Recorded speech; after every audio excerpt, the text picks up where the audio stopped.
going on, you guys? Anthony here from DIYautotech. Today we're looking at the Streamlight ProTac HLX Pro weapon mounted light. It's a 1000 lumen, 50,000 candela rifle light.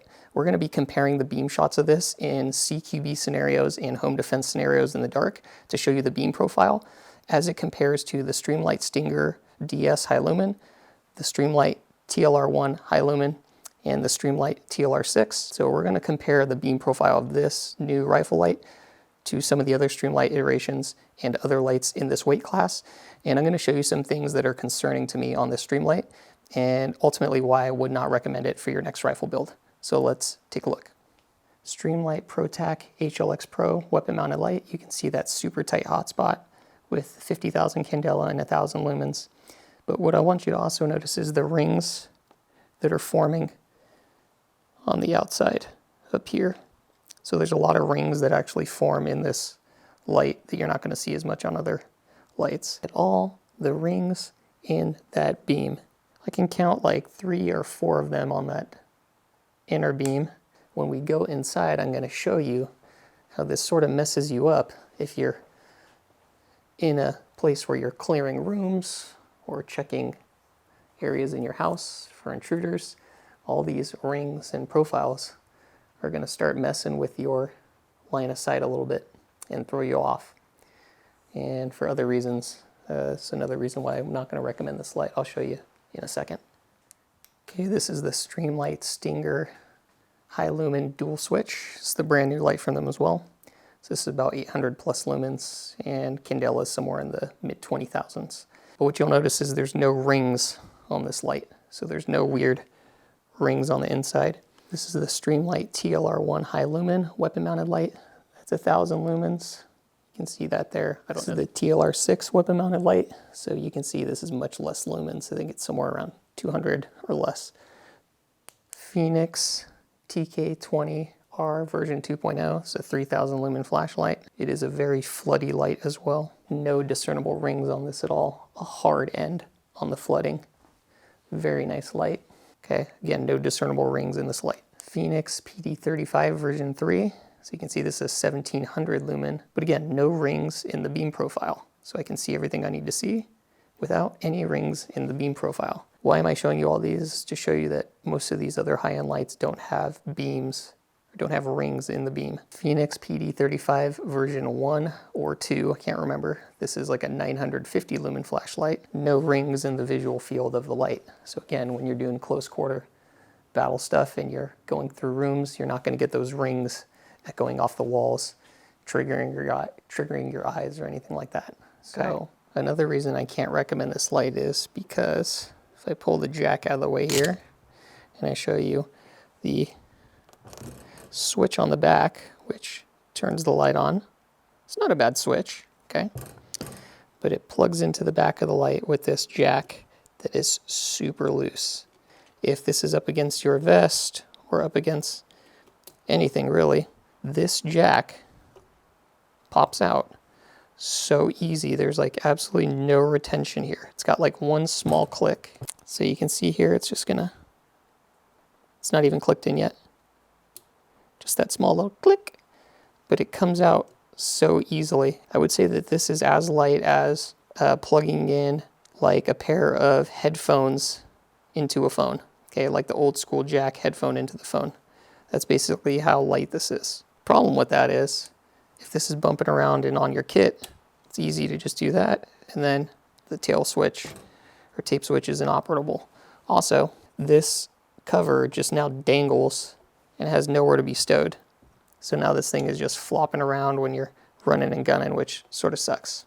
Now you can try and, you can tuck it underneath, but now it's in the way of your tail switch. Definitely some things that Streamlight can improve upon here on this setup. Definitely do not recommend this setup. Let's go inside and look at some beam profiles of these lights in close quarters in a normal house and show you just how bad the beam profile is. Streamlight ProTac HLX Pro beam shot. So you can see those rings in the beam.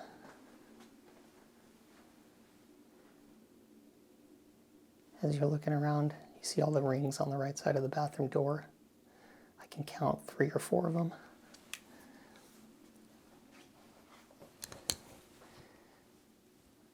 all this. The light has good flooding. And good penetration, but those rings are terrible.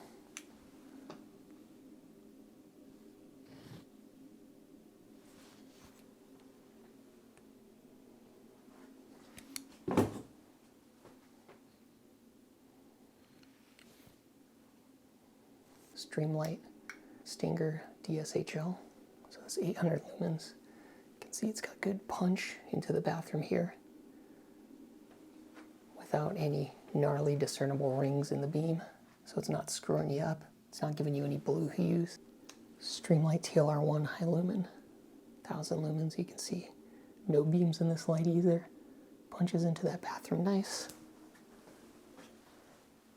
No rings in this, good flood. This is the Phoenix TK20R version 2, 3000 lumen. Again, no discernible rings. Punches into that bathroom nicely, good flood. No rings while you're searching. So this gives you a good beam profile. It's not screwing with your eyes at all. Phoenix PD35 version 1 or 2. This is 950 lumens. Again, no discernible beams. Good flood. Punches into the bathroom real nice. Okay, here's the HLX Pro once again. Again, you can pick up all those nasty rings.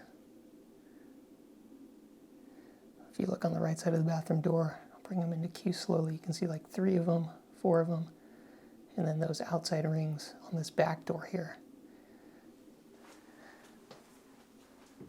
I can almost pick up all the rings there. You got, 1, 2, 3, 4, 5, probably something like that. And so, even on the roof, it's easy to pick up. Or if I just blast it in there. Camera might not pick that up, it might be blown out, but why this is troublesome is if you're clearing something and you're trying to focus on target acquisition, your eyes pick up on those beams of light in the rings, and it makes for a very unpleasant experience if you're using the light, because you're seeing a lot of artifact in the beam when you go. So say I'm going to go, say I'm using this weapon light to clear this bathroom here, and I'm coming around and I'm pieing off the room. I'm picking up all these beams that are moving in the bathroom on the wall, and that gives me artifact, and I don't want artifact. I want positive ID of whatever I'm trying to look at. And by having all this discoloration and all these beams sticking out, as you can see there, that's going to cause me issues in determining if something is a threat or if it's a family member or a pet, etc. Okay, now we're in a 12 by 10 bedroom, HLX Pro from Streamlight. You can see those rings in the center. And again, as I come closer, you're going to start picking up, you see that blue hue on the outside? It gets bigger and bigger and bigger. And it's hard to see that in the camera, but it's actually pretty bad. You can still see it in the roof and around the edges. And then those inside rings are just absolutely terrible. Again, they're much brighter in person. It's hard to discern those because the camera is focusing on the hot spot. But there's 1, 2, 3 rings plus these 3 outside rings. There's 5 or 6 rings in this beam profile. And the further out you go inside a house, the more you notice those rings. And again, when you bounce them off walls, they sort of move. So you can see those rings moving maybe. Or if you're if you're off the side of a wall, right? You see all those rings in that beam profile. That's horrible. So again, let's compare that to other Streamlights. And I have no idea why it's like that. Streamlight Stinger, high lumen, dual switch. So this one, very mild ring, okay? But that's normal for most lights, a very small ring, not a big blue hue thing. No discernible rings on the inside.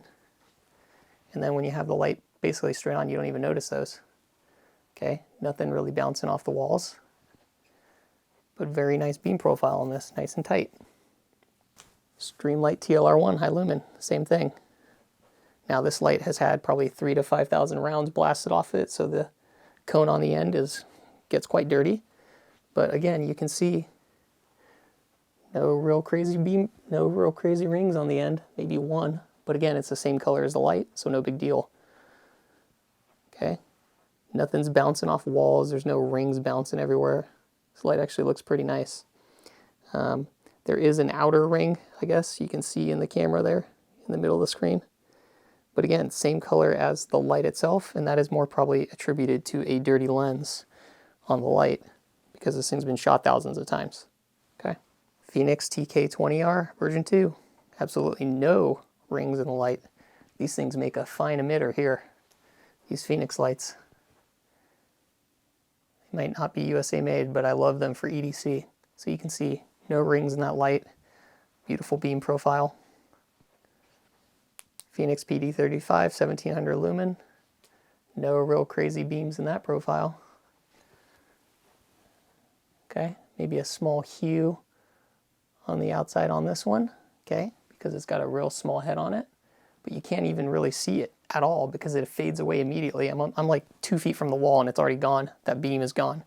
It's only when you get real close do you see it. It's gone right there.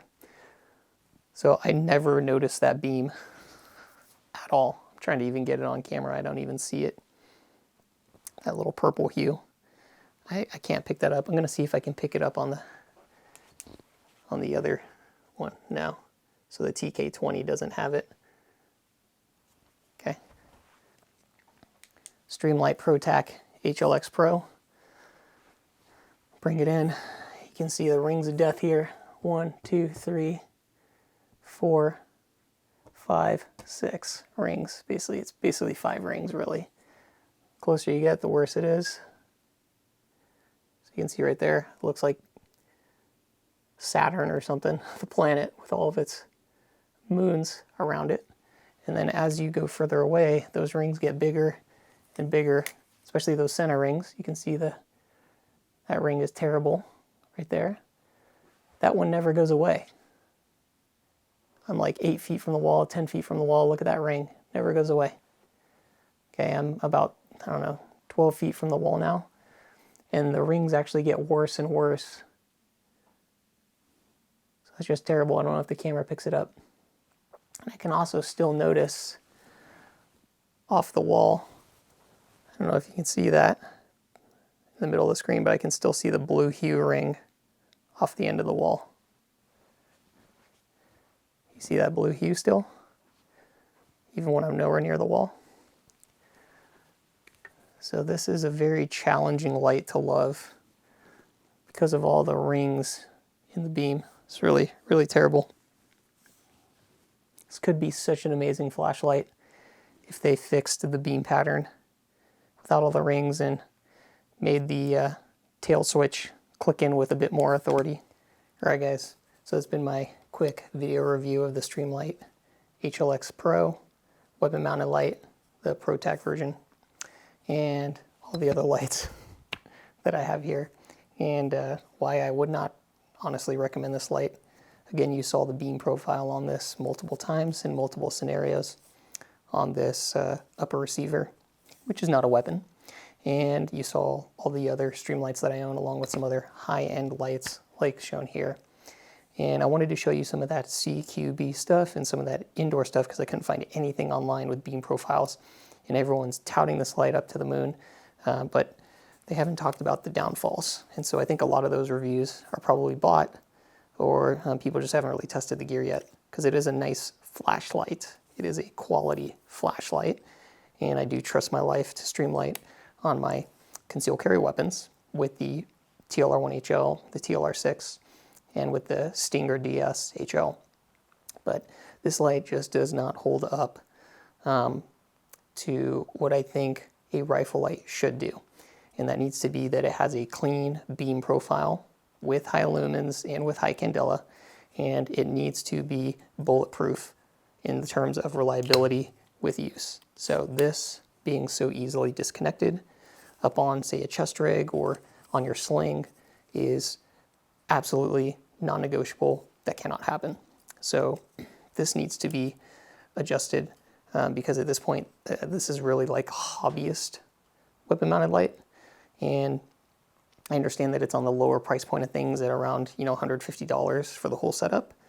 And that if you want to go with a mod light variant or like a Rain Cloud 3.0, you're going to be spending around $400, or Surefire, etc. But just knowing that those systems are going to be much more reliable in terms of the connection point and the beam profiles versus this light here. So until Streamlight addresses the problems with this beam profile, with all the rings, and making this so that it can't just easily snap out of the back, I'm going to call this one a dud.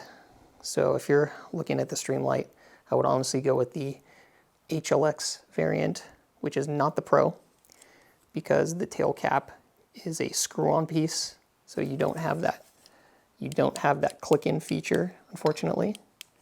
But the tail switch does have a full click-in, and I know their tail switches are pretty reliable.